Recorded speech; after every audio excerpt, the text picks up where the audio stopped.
Lundi matin, 7h42. Ryan quitte son appartement pour aller travailler. Il habite dans un quartier populaire de Paris, mais aujourd'hui, il n'arrivera jamais à son bureau. Une patrouille le suit discrètement. Quelques rues plus loin, il est arrêté. Il n'a rien fait, mais une intelligence artificielle a prédit qu'il risquait de commettre un vol cette semaine. Cela paraît invraisemblable, et pourtant, ce n'est pas de la science-fiction. Aux États-Unis, des outils comme PredPol ou Compass ont été utilisés pour identifier des zones dites à risque ou même des individus à surveiller. En Europe, ces technologies arrivent doucement par des projets pilotes, mais elles posent une question essentielle. Peut-on punir non pas ce qu'on a fait, mais ce que l'on pourrait faire? Dans ce contexte, l'Union européenne tente de poser des limites claires à l'usage de l'IA prédictive en matière pénale. En effet, l'Union européenne n'est pas restée les bras croisés face aux dérives possibles de l'IA prédictive. Avec le règlement sur l'intelligence artificielle, adopté en 2024, l'Union européenne a posé un cadre juridique clair. Ainsi, l'article 5 du RIA interdit formellement certains usages de l'intelligence artificielle. Parmi les pratiques interdites, nous trouvons notamment les systèmes d'intelligence artificielle utilisés pour évaluer ou prévoir le risque qu'une personne commette une infraction pénale. Lorsque cette évaluation repose uniquement sur du profilage, sur des traits de personnalité ou des caractéristiques individuelles, ceci est strictement interdit. Par ailleurs, à ce cadre s'ajoutent d'autres protections fondamentales telles que le RGPD, Règlement général sur la protection des données personnelles. Celui-ci interdit effectivement toute décision entièrement automatisée fondée sur des données personnelles sans intervention humaine réelle.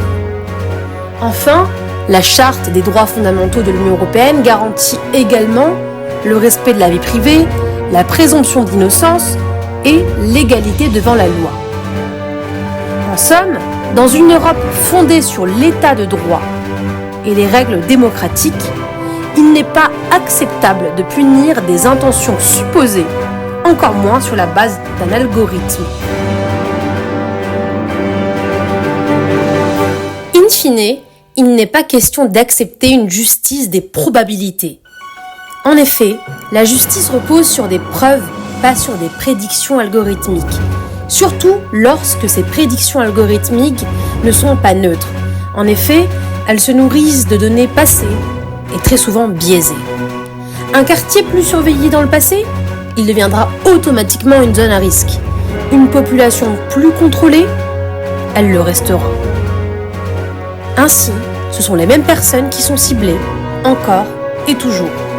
C'est ce qu'on appelle la discrimination algorithmique. Un profilage numérique qui cible les mêmes personnes, notamment en fonction de biais discriminatoires comme le lieu de résidence, les antécédents familiaux ou encore la supposée race ou ethnie. En somme, autant de facteurs discriminatoires qui se retrouvent dans cette pratique numérique. Ainsi, se pose une question. À partir de quand sommes-nous suspects? Parce qu'un algorithme l'a décidé? Sur quel biais? Sur quelle base? L'intelligence artificielle peut ainsi être un outil utile, mais également accentuer les pratiques discriminatoires. En somme, l'IA ne doit jamais devenir un prétexte pour sacrifier les libertés fondamentales des personnes. Au sein de l'Union européenne, le règlement sur l'intelligence artificielle est un premier cadre juridique de l'IA, permettant ainsi d'encadrer cette technologie à l'aune de nos principes démocratiques. Dès lors, la justice ne peut pas être une affaire de probabilité. C'est une question de preuve, de responsabilité et surtout de droit. Ryan, lui, n'avait rien à se reprocher. Mais s'il y avait eu raison, est-ce qu'on aurait dû l'arrêter avant qu'il agisse? Ou est-ce que, justement, c'est ça, la dérive à éviter à tout prix? L'IA prédit, la loi protège, à nous d'être vigilants.